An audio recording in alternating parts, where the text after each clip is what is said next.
Keep calm and carry on. That's what we keep thinking about as Taiwan and the world continue to battle COVID-19. I'm Andrew Ryan. I'm Natalie So. Let's first take a look at the stories on our radar this week. This week on the radar, 242 of the 247 who were evacuated from Wuhan were released from quarantine on Tuesday. Of the remaining 5 evacuees, 1 is confirmed to have contracted COVID-19, while the other 4 have been hospitalized. Taiwan currently has 24 confirmed cases of COVID-19. Globally, there are 75,696 confirmed cases and 2,162 deaths. Premier Su Tseng says he expects Taiwan to produce 10 million face masks a day by early March. The cabinet has expedited the establishment of 60 face mask production lines. Su says Taiwan will soon be the second largest face mask producer in the world. The cabinet has passed a statute authorizing a special budget to help businesses impacted by COVID-19. Premier Su Tseng urged the legislature to pass the statute swiftly to assist Taiwan's industries struggling through the COVID-19 outbreak. The cabinet is expected to propose a $2 billion special budget to alleviate pressure on the local tourism industry. Taiwan's first fatality from COVID-19 was a 61-year-old taxi driver who had hepatitis B and diabetes. The man had not traveled abroad recently, but did, however, service clients from Hong Kong, China, and Macau. Let's start now with our word of the week. Ready, All Andrew? right. To Yes, let's see what you have. Unknown. Uneasy. Unease. Unease, okay. Okay, so when I walk on the streets of Taipei and see a lot of people with face masks on, I can sense a general unease in the population because of COVID-19. So today we're going to talk a little bit about where that anxiety comes from and if it's founded.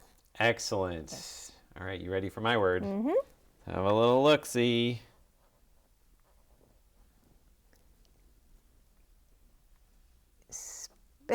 Speak. Okay, I couldn't guess it at all. I have no idea. That's kind of where a you're hard word going. this week, but I Yeah. think that, I just want to encourage people to speak about that anxiety. If you're feeling uncomfortable or anxious about things, talk to your friends, talk to your coworkers. It's important to talk about these things.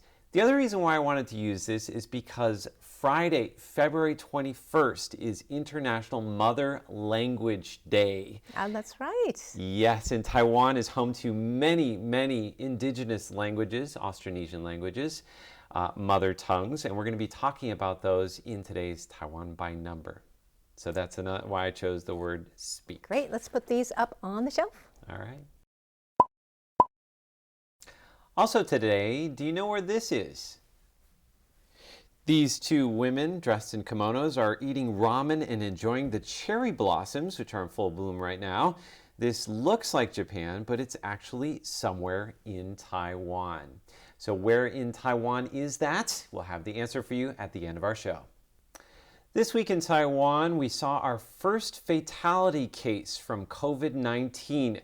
However, authorities are reassuring the public that this does not mean that the outbreak is taking a turn for the worse in Taiwan. Taiwan's first COVID-19 death was a taxi driver who had not traveled overseas nor come in contact with Taiwan's 18 confirmed cases. Does that mean the virus has spread in the community? Health Minister Chen Shizhong explains. Community spread means that there is continuous spread of the virus within a community. This case is considered a sporadic one. The people that the man came in contact with, especially medical workers, have all tested negative. The fatality is an example of local transmission, but 4 conditions need to be met before the term community spread can be used. A confirmed case with an uncertain source of infection. Locally infected cases far outnumber imported cases. A continuous spread of the virus and widespread cluster infections. Officials are still investigating the source of infection for Taiwan's first fatality, but they say the other 3 conditions have not been met. If community spread does occur, schools may need to suspend classes. CDC official Zhang Sangchun explains. If there is community spread of a virus, we may treat it like enterovirus 71. If more than 1 student in a class has been infected, we would consider suspending classes to keep it from spreading to other students. Officials say the patient who succumbed to COVID-19 on Sunday is an individual case. They're encouraging the public to stay calm and remember that there's no need for most healthy people to wear a face mask. Another cause for concern this week came from the Amsterdam cruise ship. After many ports in Asia refused to let it dock over fears of COVID-19, Kaohsiung welcomed the ship on February 4th. Eventually, Cambodia allowed the passengers to disembark, but it was later discovered that one of the passengers on the boat had COVID-19, and now that's raised concerns in Kaohsiung. A bus driver uses rubbing alcohol to wipe his vehicle down from top to bottom. From the seats to the handles and even the doors, he's not taking any chances. On February 4th, the Amsterdam cruise ship docked in Kaohsiung Harbor. It was later revealed that a Amsterdam passenger contracted COVID-19, the novel coronavirus at the heart of an outbreak originating in China. Kaohsiung city officials have so far identified 10 bus drivers and 44 taxi drivers that have come in contact with Amsterdam passengers, and they are still searching for more. Even with the government taking thorough measures to contain the coronavirus, taxi drivers themselves aren't taking any chances. One driver says that the outbreak has resulted in a 30% decrease in business. After every fare, the driver wipes his car down and airs out the interior. When it comes to COVID-19, it's better to be safe than sorry. The COVID-19 case was discovered after hundreds left the ship. Now, many have been tracked down and tested, but there's still about 500 some passengers whose whereabouts are unknown. Now, the Amsterdam is not the only cruise ship that we're worried about. On Friday, Taiwan will send a charter flight to Japan to pick up 19 passengers. Those are Taiwanese citizens who were on the Diamond Princess. Now, another 5 passengers who have COVID-19 have already been sent to hospital. Andrew, I don't know about you, but all this talk about COVID-19 is really draining. It is. You know, I find myself like every morning checking the latest tolls. Oh, gosh. Every night before I go to bed checking the tolls. It's a lot. It's a lot. So there is a reason why there is anxiety over COVID-19. It's actually the perfect storm. And that's the topic of today's Taiwan Explained. In today's Taiwan Explained, I'm going to tell you why there's so much anxiety over COVID-19.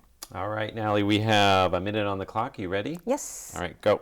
First, let's talk about what anxiety is. Christian Grillen of the National Institute of Mental Health says anxiety is worrying about something in the future that may or may not happen. So how does COVID-19 play on our anxieties? Well, just this week, the New York Times described how coronavirus hits all the hot buttons for how we misjudge risk. There are reasons we take mental shortcuts in assessing risk and instead react emotionally to COVID-19. One is that we're always seeing bad news. More and more victims every day, even young doctors are dying, and then there are cluster infections on cruise ships. Our brains also tend to focus on new threats like COVID-19 rather than the common flu, which is a lot easier to get and even die from. But perhaps the greatest reason COVID-19 leads to anxiety is all the unknowns. We are anxious when we feel a lack of control. And we're still asking, how does it spread? How is it cured? Are China's numbers real? How quickly will it spread? And will it hit us? All right. Perfect timing Thank there. Now, one of the things you talked about is you're saying that it's much easier to get flu and to even die from flu. What you're saying is that a lot more people die from the flu every year. That's true. Yeah.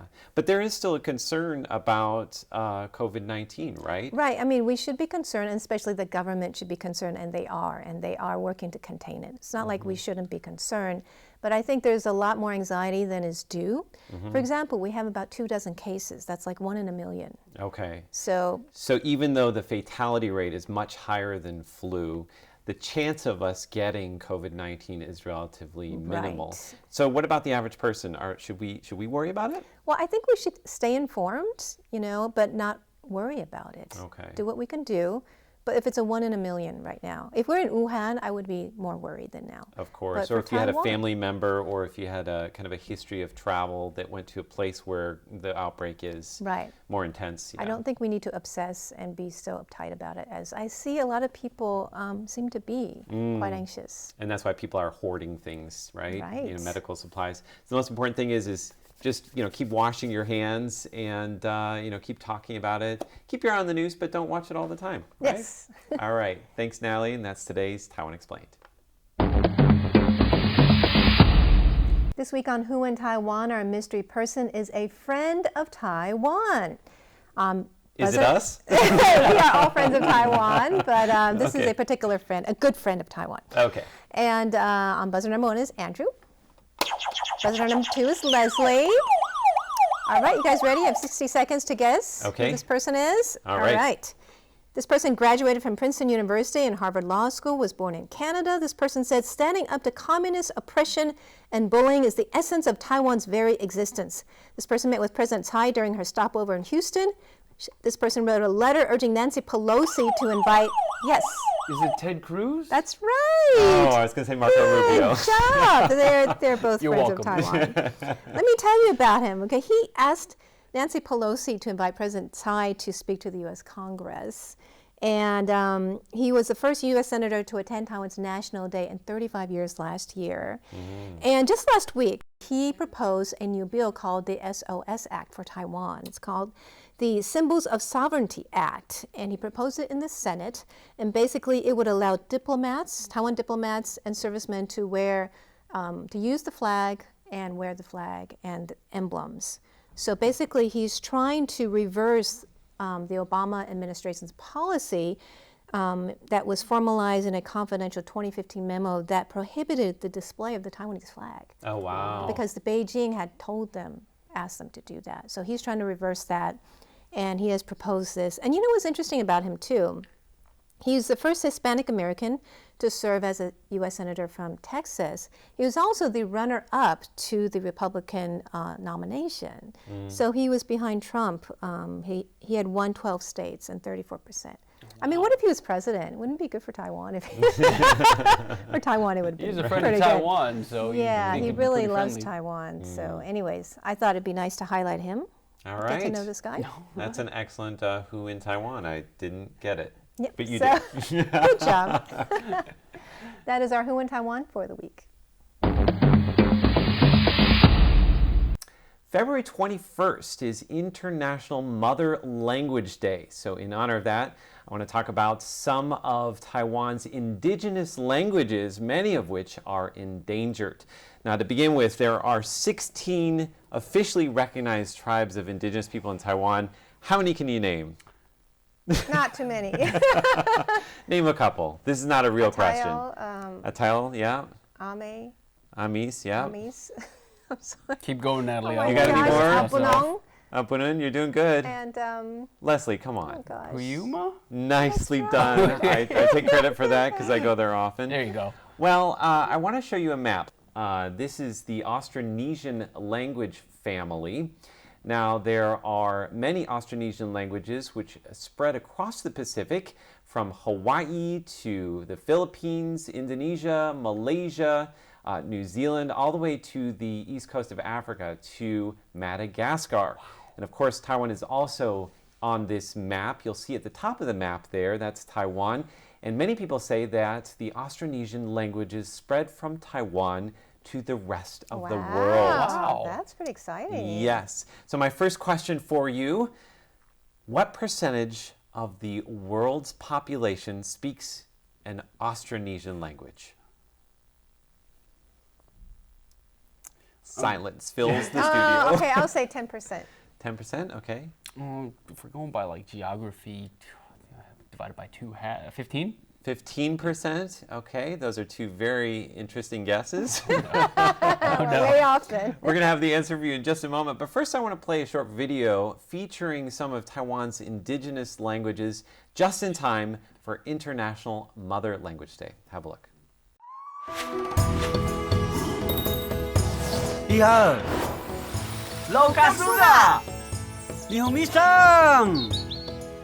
阿表表 you，阿哥盖，Java Java，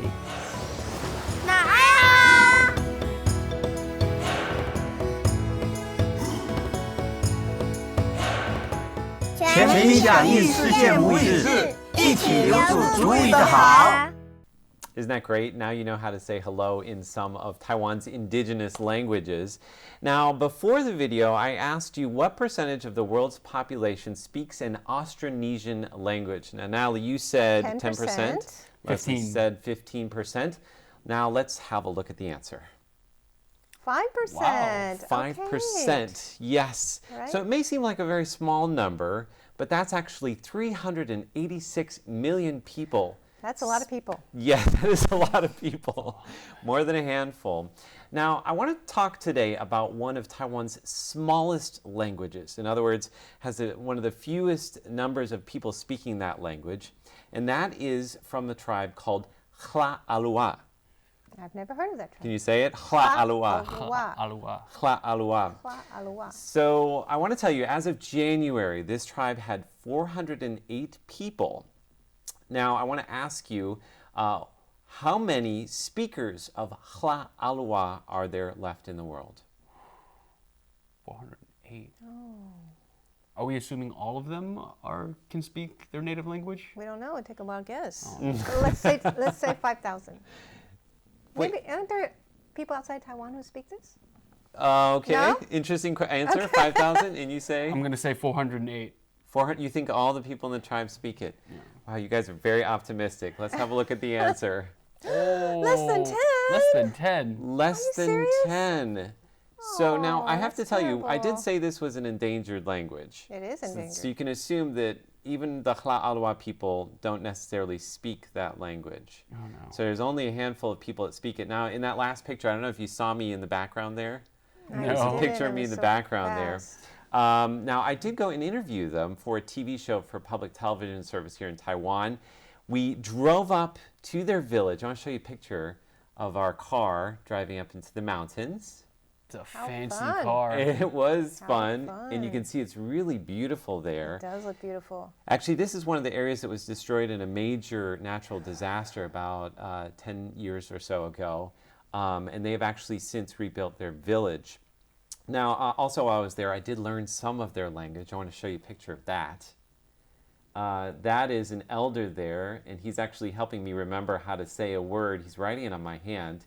This is You Ren Gui.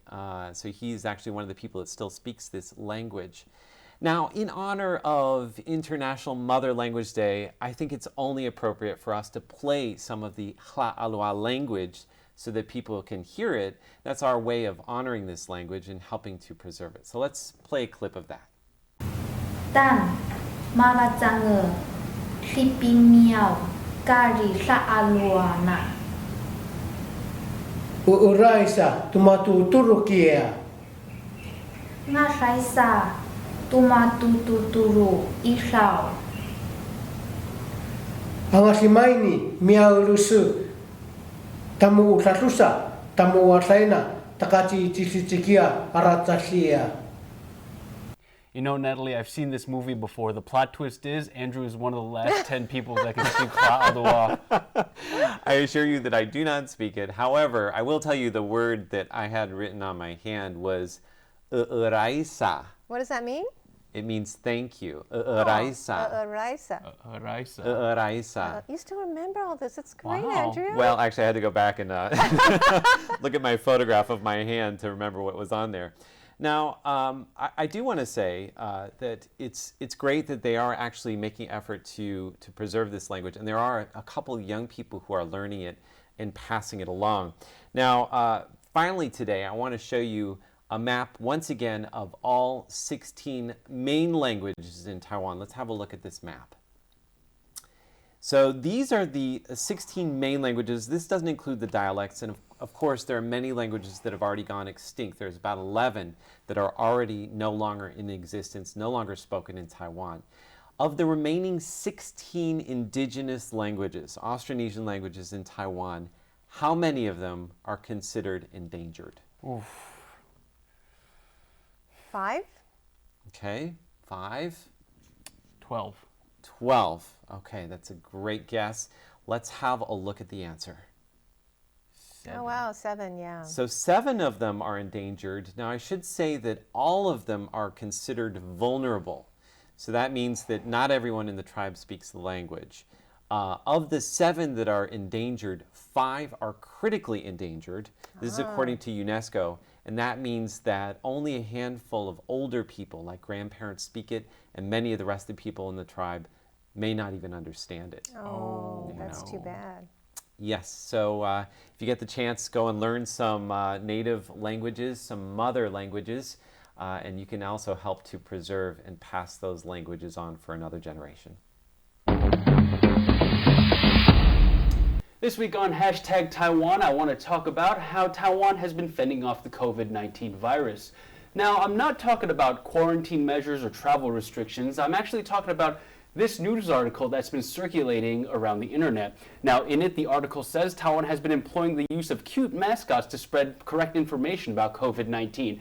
And it's very true in Taiwan. Like Japan, we love our mascots. There's Bravo, the Formosan black bear, Taipei City's mascot, the Kaohsiung Rapid Transit Girls, and the Taipei 101 Damper Baby, which is a personified version of the giant metal ball at the top of Taipei 101 that stops vibration from typhoon and earthquakes.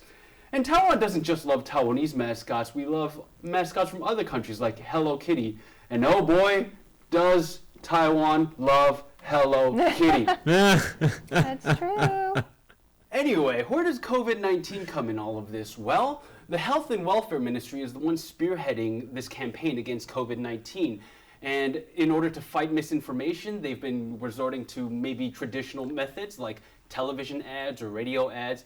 And they've also been using memes. Now, this one features Health and Welfare Minister Chen Shizong.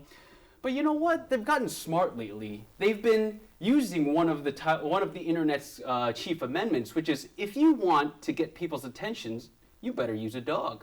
Now, this dog is Zongcai. He's a Shiba Inu, and he'd like to remind you that when you cough or sneeze, please cover your mouth.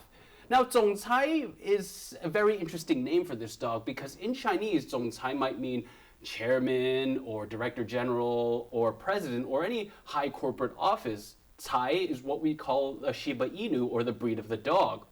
And he's just so adorable, isn't he? Wait, that's the health minister, right? That's the health minister. We're talking about this though. Yeah. Well, check this out. This meme is very interesting. There's many layers to it. Let's delve in. It says, wash your hands with soap and water and make sure you don't touch your nose, your face, or your eyes. And, that's the Health and Welfare Minister just saying, this is a good message. And in behind him, lurking ominously in the background, is Zongcai saying, you better do it. Now, in Taiwan, we have something called 长辈图, which roughly translates into boomer meme. It often features big pixelated images and big text and has some advice. Andrew? You're saying these are the things that people send around in line groups, and it's usually your parents that send them to you? I get them from my dad. Generation, It's no big deal. I'm sure there are equivalents in other countries. Boomer memes. Boomer memes. Enter the Leslie Liao pick of the week, because Zongcai is on his own boomer meme right here. Do you see he's got the, he's on the border of this, his face is there, and there's 10 good practice mantras for you during this trying time. Actually, I should say there are 9. It looks like 10, but look at the big pixelated picture of the flower in the background and the, kind of the tacky blue outline text. That's basically the essence of a 长辈图 or a boomer meme.